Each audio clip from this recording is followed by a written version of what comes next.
Ini pun aman Pak. Boten dereng. Aman itu. Boten niku awal dan sing meninggal dunia. Ini saya katakan.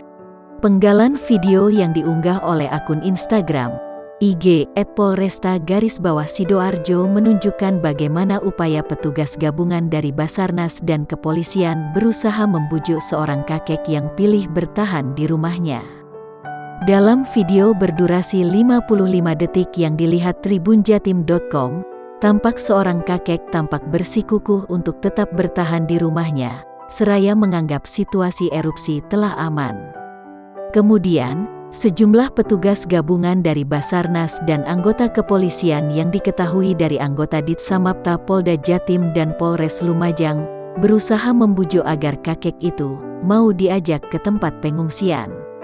Namun, sang kakek tetap bersikukuh bahwa rumahnya itu aman, sehingga ia tidak keberatan bila ditinggal oleh petugas untuk dibiarkan tetap tinggal berada di rumahnya.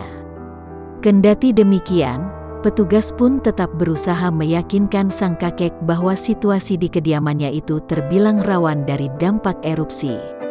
Apalagi ditemukan seorang tetangganya meninggal di area yang tak jauh dari rumahnya.